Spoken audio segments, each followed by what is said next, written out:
Hello everyone, welcome to Pragati coaching classes. तो हम लोग का अभी चल रहा है 10th बोर्ड की प्रैक्टिस सेशन। बेसिकली हम लोग ऑब्जेक्टिव सेशन ले रहे हैं, जिसमें क्रैश कोर्स की तरह हम लोग क्या करा रहे हैं, सिर्फ और सिर्फ ऑब्जेक्टिव की प्रैक्टिस करा रहे हैं।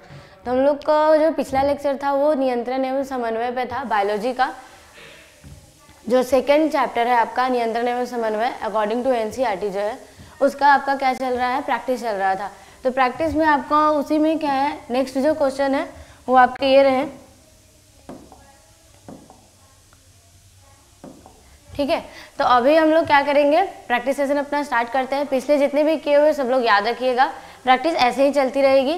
तो फटाफट क्या करते हैं, हम लोग क्वेश्चन लगाना स्टार्ट करते हैं। तो पढ़िए क्या है, ऑक्सिन पादप हार्मोन पौधों के किस क्रिया में सहायता करता है। अब हम लोग जितने भी अगर जो पिछला लेक्चर मेरा किया हुआ है, ठीक है, इसके लेक्चर भी आपके अवेलेबल है। एंड देन इसका पिछला जो आपका ये ऑब्जेक्टिव का वीडियो है उसमें मैंने सब कुछ बता रखा है, ठीक है। लगभग मैंने इतना एक्सप्लेन किया है कि बच्चा अगर नहीं भी जानता तो भी वो समझ जाएगा। तो यहाँ पे क्या पूछा गया, अब नियंत्रण एवं समन्वय है, तो आपको पता है क्या क्या इसमें चीज़ें हैं। तो अब बताओ क्या होगा आंसर। ऑक्सिन पादप हार्मोन पौधों की किस क्रिया में सहायता करता है। तो पता ये क्या है, हमारा एक ग्रोथ हार्मोन है, यानी वृद्धि में सहायता करेगा कि श्वसन में, भोजन में या जनन में। तो मैंने बोला ग्रोथ हार्मोन यानी क्या होना चाहिए, वृद्धि में। इस तरीके से था ना, किसी भी अगर कोई प्लांट है, ठीक है, मान लीजिए प्लांट का ये स्टेम का पार्ट है, ठीक है, तना है, तो ये तना का ग्रोथ जो हो रहा है ऊपर, एंड देन इधर क्या आपकी जड़ की जो ग्रोथ हो रही है, तो ये टिप के पास क्या होता है, हमारा ऑक्सिन ही होता है। तो ये ऑक्सिन क्या कराता है, आपका वृद्धि कराने में हेल्प करता है, चाहे वो जड़ का हो या फिर तने का हो। फिर हमारा तंत्रिका तंत्र भाग है। तंत्रिका तंत्र किसका भाग है, फटाफट अब ये क्वेश्चन बनेंगे जिनको पता होगा, मस्तिष्क का, रीढ़ का, रज्जु का, इनमें से सभी।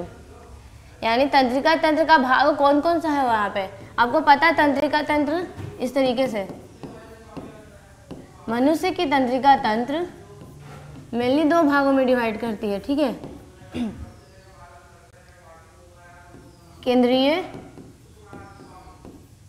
ठीक है, केंद्रीय तंत्रिका तंत्र एंड देन पेरिफेरल, ठीक है, यानी कि आपकी पार्श्व में जो रहती है उसको इस तरीके से बांटा जाता है, यानी कि सेंट्रल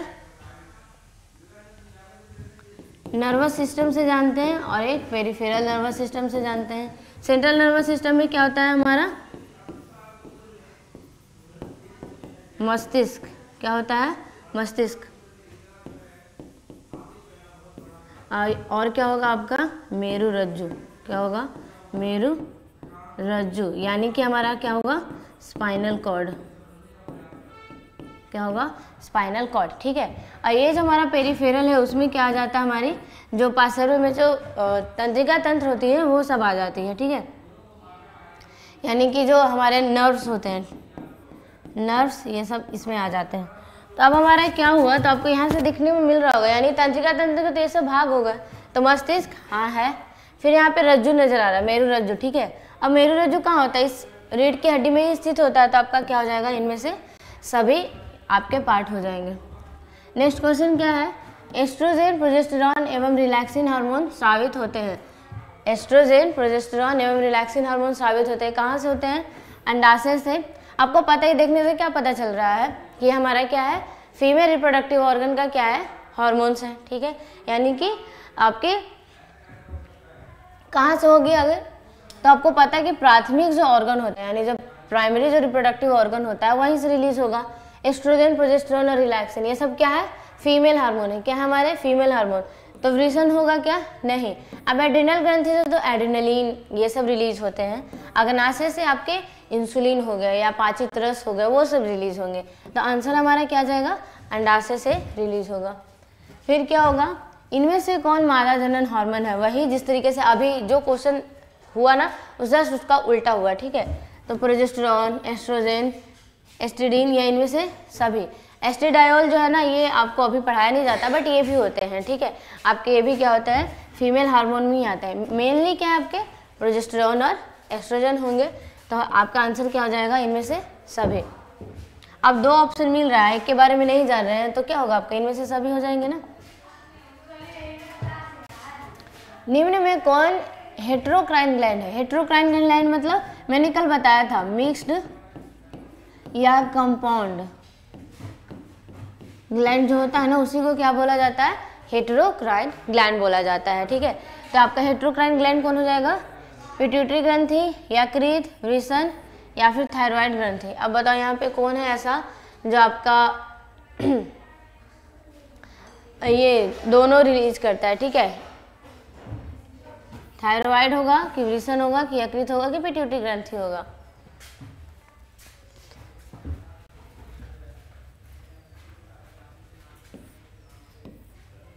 ये देख लीजिएगा इसको। ठीक है,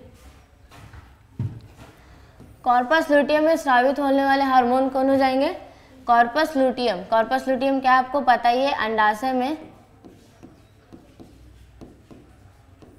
ये एक आपका पार्ट बनता है। ठीक है, जैसे ग्राफियन फॉलिकल बनते हैं उसी तरीके से ये आपका कॉर्पस लुटियम बनता है। तो उससे स्रावित होने वाला हार्मोन कौन हो जाएगा? एस्ट्रोजन, प्रोजेस्टेरॉन, एस्ट्रोजन या टेस्टोस्टेरॉन? क्या हो जाएगा आंसर? कॉर्पस लुटियम से क्या होता है रिलीज? ये आपको बताया हुआ भी है, ये इस तरीके से आपका क्या है? ओवरी होता है। यहाँ पे क्या होते हैं? ग्राफियन फॉलिक्यूल होते हैं। ठीक है, इस तरीके से ये आपका ओवम रिलीज हो गया है। ठीक है, उसके बाद जो ये कॉर्पस लुटियम में ही बदलता है। ठीक है, ऐसे करके आपके क्या होते हैं? ये कॉर्पस लुटियम होते हैं। तो ये कॉर्पस लुटियम किसका रिलीज करते हैं? प्रोजेस्टेरॉन का। किसका करते हैं? प्रोजेस्टेरॉन। ठीक है, तो आंसर हमारा क्या हो जाएगा? प्रोजेस्टेरॉन। एस्ट्रोजन भी ओवरी रिलीज करता है, पर एस्ट्रोजन ये सब रिलीज करता है। ठीक है, ये हो गया हमारे प्राइमरी फॉलिकल, सेकेंडरी फॉलिकल, ऐसे। ठीक है, फिर क्या हो जाएगा? हमारे शरीर में विभिन्न जैविक कार्यों का नियंत्रण होता है। हमारे शरीर में विभिन्न जैविक कार्यों का नियंत्रण कैसे होता है? तंत्रिका द्वारा, रसायन द्वारा, तंत्रिका एवं रसायन दोनों द्वारा। तो आपको पता है हमारे शरीर में जितने भी कार्य होते हैं वो हमारे यहाँ दो तरीके से होते हैं। ठीक है, कैसे होती है आपकी? एक तंत्रिका तंत्र के द्वारा और एक आपके क्या हो जाएंगे? रासायनिक तंत्र के द्वारा। यानी कि जो हार्मोन के द्वारा जो भी हमारे कार्य नियंत्रण में लाए जाते हैं वो रसायनों द्वारा हो गया, और जो हमारे तंत्रिका तंत्र यानी न्यूरॉन्स के थ्रू जो होते हैं वो आपके क्या हो जाएंगे? तंत्रिका के द्वारा। तो आपके ये हो जाएंगे दोनों। एब्सिसिक एसिड किस तरह का रसायन है? यहाँ पे क्या बोला गया है? एब्सिसिक एसिड किस तरीके का रसायन है? ऑक्सिन की तरह, जिब्रेलिन्स की तरह, साइटोकाइनिन की तरह या वृद्धि रोधक की तरह? अब आपको पता है कि ऑक्सिन की तरह मतलब क्या? ग्रोथ करवाएगा। ठीक है, यहाँ पे सबसे पहला बात, एब्सिसिक एसिड किस तरीके का होता है? ये रोकने वाला होता है। ठीक है, जिब्रेलिन की तरह भी होगा क्या? नहीं, ये भी आपका क्या होता है? ग्रोथ होता है। साइटोकाइनिन भी ग्रोथ मतलब बढ़ाने वाला ही होता है। वृद्धि रोधक, ये हमारा आंसर क्या हो जाएगा? वृद्धि रोधक। नेक्स्ट क्या है? बीज रहित पौधों के उत्पादन में ये सहायक होते हैं। क्या सहायक होते हैं? बीज रहित। ठीक है, बीज नहीं है, आपको बीज रहित का बनाना है तो साइटोकाइनिन, ऑक्सिन, जिब्रेलिन या ऑक्सिलिन एवं जिब्रेलिन दोनों। अब बताओ बीज नहीं है, ठीक है, उसका उत्पादन करना है तो क्या किया जाए कि उसका ये ग्रोथ होगा। तो कैसे होगा? ये ऑक्सिलिन एवं जिब्रेलिन दोनों होते हैं। जो बीज सीडलेस फ्रूट होते हैं ना, या सीडलेस यानी सीड नहीं होता है जिन पौधों के पास, उनका भी ऑक्सिन और जिब्रेलिन की मात्रा सही से देने के बाद क्या होता है ना, ये आपका ग्रोथ में सहायक होते हैं। इनमें कौन फल पकने के लिए प्रयुक्त होते हैं? बेसिकली यहाँ पे क्या बोला, कल भी कराया गया ये क्वेश्चन। इनमें कौन फल पकाने के लिए प्रयुक्त होते हैं? कौन होता है जो फल पकाने के लिए रिस्पॉन्सिबल होता है? ऑक्सिन नहीं, जिब्रेलिन नहीं, ये सब ग्रोथ के लिए होता है। एथिलीन होगा? हाँ यस यही होगा। ये भी नहीं होगा, तो आंसर आपका क्या हो गया? एथिलीन। मस्तिष्क का कौन सा भाग हृदय स्पंदन तथा श्वसन गति की दर को नियंत्रित करता है? ठीक है, तो बेसिकली क्या हो जाएगा यहाँ पे, हृदय के स्पंदन तथा श्वसन की गति के कौन आपका ये करता है, नियंत्रित करता है? तो क्या हो जाएगा? सेरिब्रम, मेडुला, सेरिबेलम या डायंसेफेलॉन। तो आपका बेसिकली आंसर क्या हो जाएगा? मेडुला। मैंने कल भी ये देखो ऐसे पॉन्स, ये जो मेडुला है ये क्या है? मेडुला। ठीक है, तो ये मेडुला ऑब्लोंगाटा में क्या हो जाएगा आपका, यही आपका नियंत्रण करता है क्या? हृदय के स्पंदन को और श्वसन गति को। ये सब आपको याद करने की होती है। सेरिब्रम हमारे यहाँ कंट्रोल के लिए आता है। ठीक है, यानी कि आपका किसी भी तरीके का कार्य आप सोच रहे हो, कर रहे हो, वो सब के लिए सेरिब्रम आता है। सेरिबेलम बैलेंस के लिए आता है कि शरीर में कैसे किस तरीके से बैलेंसिंग होगी, वो डायंसेफेलॉन का अलग तरीके का काम होता है, ये हमारे फोर ब्रेन में स्थित होता है, लेकिन मेन काम कौन करेगा? मेडुला। ठीक है, मेडुला में ही सेंटर होते हैं जो हृदय के स्पंदन एवं श्वसन गति के लिए रिस्पॉन्सिबल होती है। इनमें कौन बुद्धि और चतुराई का केंद्र होता है? क्या बोला गया है? इनमें कौन है जो बुद्धि एवं चतुराई का केंद्र होता है? यानी आपको बुद्धि सोचने के लिए और सोचने ये सब के लिए कौन होता है? अभी मैंने जस्ट बताया था कि सोचने समझने या की जो शक्ति होती है ना, वो हमारे कहाँ होती है? सेरिब्रम में होती है, सेरिबेलम में नहीं। ये बैलेंसिंग के लिए होगा। मेडुला भी पता चला कि जितने भी हमारे यहाँ जैसे जो भी हमारे वाइटल्स ऑर्गन है, जैसे हृदय का स्पंदन कराना, श्वसन गति के लिए, फिर आपके डाइजेशन, ये सब के प्रोसेस के लिए सब मेडुला रिस्पॉन्सिबल होगा। लेकिन जहाँ पे सोचने समझने की शक्ति आती है, जितने ज़्यादा कॉग्निटिव एबिलिटी यानी कि कितना बच्चा तेज है, ये सब सेरिब्रम पे डिपेंड करता है। किस पे होगा? सेरिब्रम पे। कहता है ना कि यार इसका माथा चौड़ा है तो उतना ज़्यादा क्या होगा? वो तेज होगा। तो ये एक्चुअल में क्या होता है? ये सेरिब्रम है, तो आपका उसी के अकॉर्डिंग ही किया जाएगा। मेडुला नहीं होगा, अभी जस्ट लिखे। कॉर्पस कैलोसम भी नहीं होगा। ठीक है, आंसर क्या हो जाएगा? सेरिब्रम। नेक्स्ट क्या है? हार्मोन स्रावित होता है। हार्मोन कहाँ से स्रावित होता है? अंतःस्रावी ग्रंथियों से, बाह्यस्रावी ग्रंथियों से, नलिका ग्रंथि से, या इनमें से कोई नहीं। तो कल भी कराया गया था, कौन सा होगा? अंतःस्रावी, इंडोक्राइन ग्लैंड। क्या बोलते हैं इसको? Endocrine gland. ठीक है,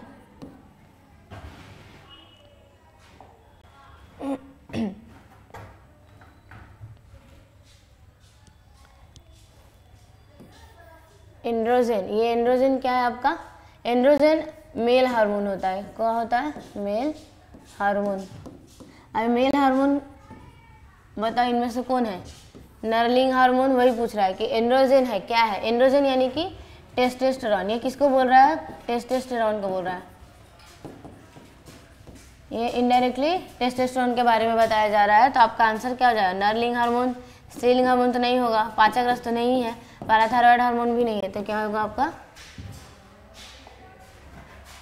फिर हो जाएगा एस्ट्रोजन स्रावित होता है। वही सेम, एस्ट्रोजन कहाँ से स्रावित होगा? वृषण से होगा क्या? नहीं, ये तो मेल ग्लैंड है। ठीक है, अंडाशय द्वारा क्या लगता है? होना चाहिए, क्योंकि अभी मैंने बोला प्राइमरी फॉलिकुल और सेकेंडरी फॉलिकुल, तो कौन हो जाएंगे? अंडाशय द्वारा। लैंगरहंस की दीपिकाएँ कहाँ होती है? अग्नाशय में। कहाँ होती है? अग्नाशय में। तो ये तो नहीं होगा ना। ठीक है, थायराइड भी नहीं होगा, ये सब आपके रिप्रोडक्टिव हार्मोन नहीं रिलीज करते, तो कौन हो जाएगा? अंडाशय द्वारा रिलीज हो जाएगा। फिर क्या हो जाएगा? इनमें से कौन है जो अंतःस्रावी ग्रंथि नहीं है, यानी इंडोक्राइन ग्लैंड नहीं है? पिट्यूटरी है, थायराइड भी है, वृषण हाँ है, यकृत नहीं है। यानी कि आंसर आपका एग्जैक्टली क्या हो जाएगा? यकृत होगा। ग्रंथि नहीं है बोला है ना, तो क्या हो जाएगा? यकृत। या सिर्फ और सिर्फ पाचक रस रिलीज करता है। क्या रिलीज करता है? पाचक रस। उसमें भी पित्त रिलीज करता है, सिर्फ पित्त का ये सिक्रीशन करता है। तो ये क्या होता है? बाह्यस्रावी ग्रंथि हो जाती है। कौन सी ग्रंथि हो जाएगी? बाह्यस्रावी। ठीक है, फिर हमारा नेक्स्ट, निम्न में से कौन है जो पिट्यूटरी ग्रंथि से निकलने वाला हार्मोन है? क्या बोला? निम्न में कौन पिट्यूटरी ग्रंथि से निकलने वाला हार्मोन है? वृद्धि हार्मोन, थायरोक्सिन, इंसुलिन या एंड्रोजन? निम्न में से कौन पिट्यूटरी ग्रंथि से निकलने वाला हार्मोन है? आपको बताओ कौन सा होगा? वृद्धि हार्मोन, ग्रोथ हार्मोन जो बोला जाता है जिसको, तो यही आपका आंसर क्या हो जाएगा?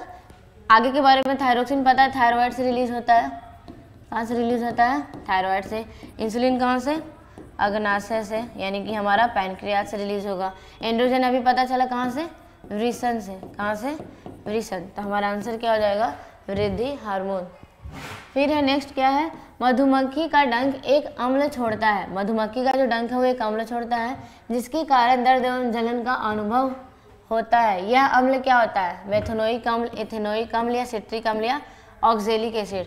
ये आपका मेथनोइक, इथेनोइक या सिट्रिक या ऑक्जेलिक। जनरली जितने भी ये होते हैं ना डंक वाले, वो सिट्रिक एसिड वाले होते हैं। ठीक है, मेथनोइक, इथेनोइक ये सब तो नहीं होंगे। कौन होंगे?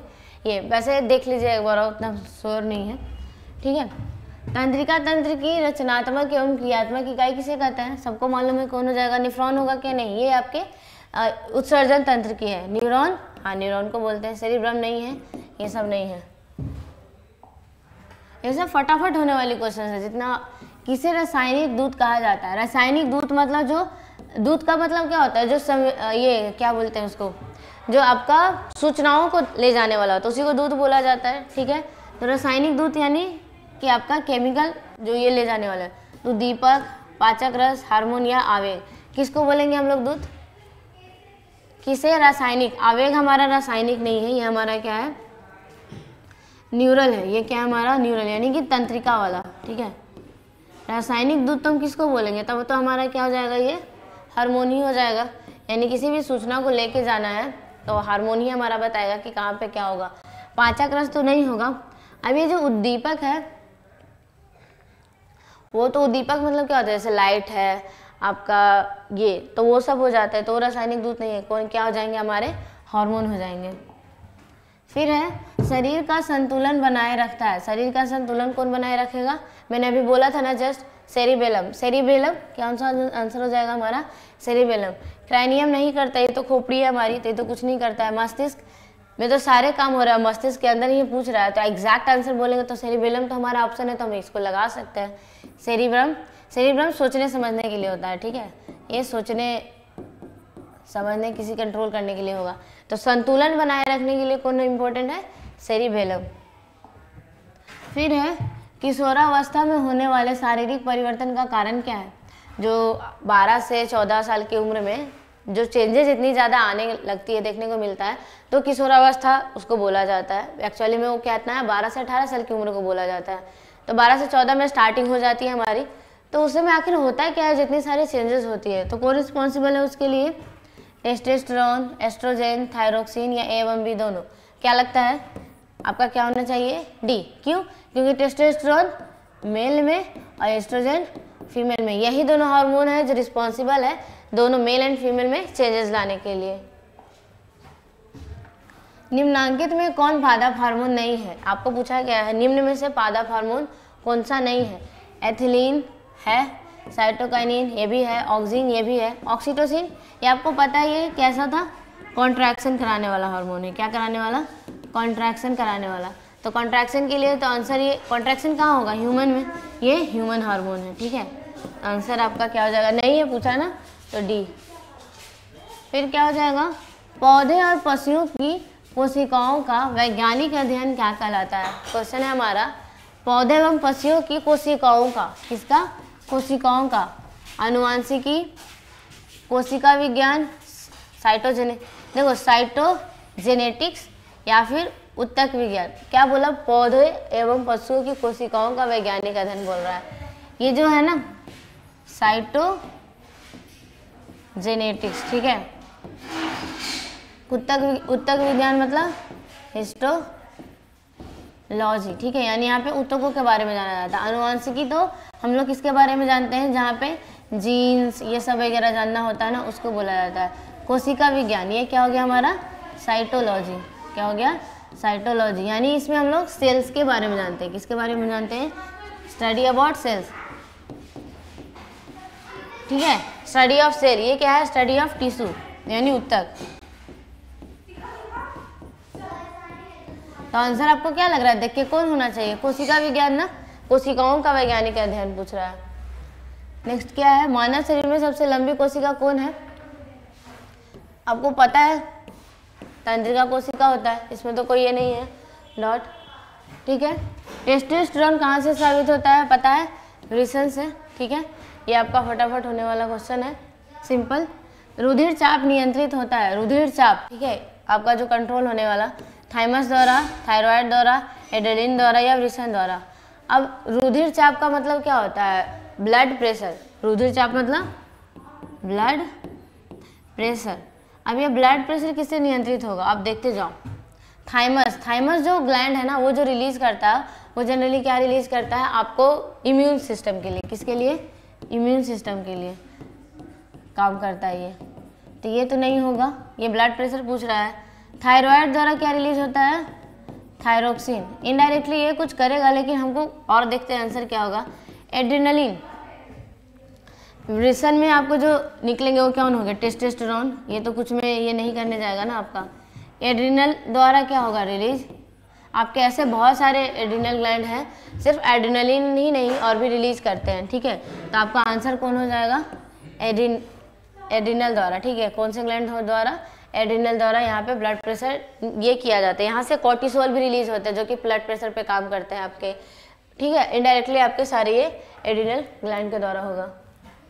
फिर हमारा मानव मस्तिष्क का औसत भार कितना होता है? 1 kg, 2 kg, 1.4 kg, इनमें से कोई नहीं। औसत भार कितना होगा? Approx 1.4 kg। मेरुरज्जु कहाँ मिलता है? पॉन्स में, मेडुला में, प्रमस्तिष्क में या अनुमस्तिष्क में। मैंने कल ही बताया था। ये इस तरीके से जो है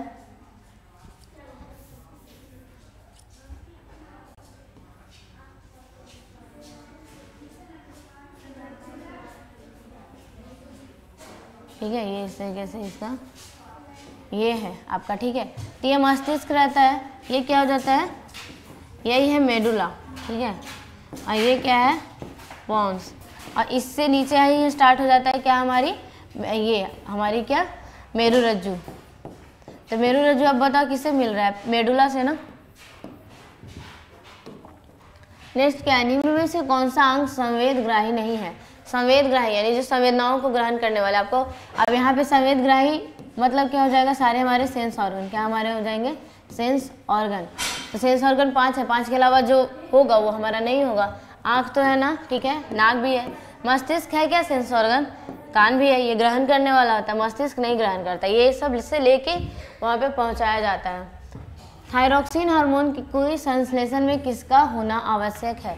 थायरोक्सिन जो हार्मोन है हमारा, उसका संश्लेषण होना किसमें आवश्यक है? क्लोरीन, आयोडीन, मैंगनीज या आयरन। मैंने बताया किसके लिए था, कल से ही चल रहा है कि आयोडीन युक्त नमक खाने के लिए। तो थायरोक्सिन ही है ना। कौन होता है हमारा? थायराइड से निकलने वाला थायरोक्सिन, जो कि आपके क्या करता है? मैनेज आयोडीन से बनाया जाता है। फल पकाने वाला हार्मोन कौन हो जाएगा? एथिलीन। सिंपल है, आगे पढ़ने की ज़रूरत नहीं है, ठीक है। फिर क्या है? मनुष्य के कपाल तंत्रिकाओं की संख्या कितनी होती है? कपाल तंत्रिका यानी कि क्रैनियल नर्व्स, क्या बोलते हैं इसको? क्रैनियल नर्व्स, ठीक है।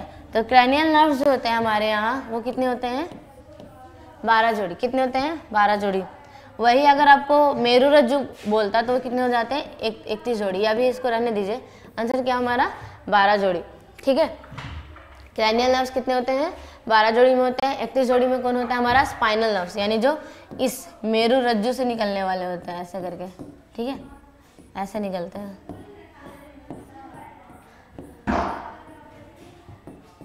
तो मेरुरज्जु से निकलने वाले मेरुरज्जु तंत्रिका तंत्र कहलाते हैं। मस्तिष्क का कौन सा भाग गंध पहचानने का केंद्र है? कौन सा भाग गंध पहचानने के लिए होता है? मध्य मस्तिष्क, अग्र मस्तिष्क, पश्चिम मस्तिष्क, या इनमें से कोई नहीं? इनमें से कोई नहीं तो नहीं होगा, ठीक है। गंध पहचानने के लिए होते हैं हमारे पास। मध्य मस्तिष्क में तो सुनने के लिए और देखने के लिए रिस्पॉन्सिबल होता है। गंध पहचानने के लिए आपका अग्र मस्तिष्क होता है। कौन होता है? अग्र मस्तिष्क। मध्य मस्तिष्क में क्या होता है? सुनना और आपके देखने के लिए सेंटर होता है। पर ज़्यादातर जितने भी सेंटर है ना, सब आपके मध्य मस्तिष्क में है।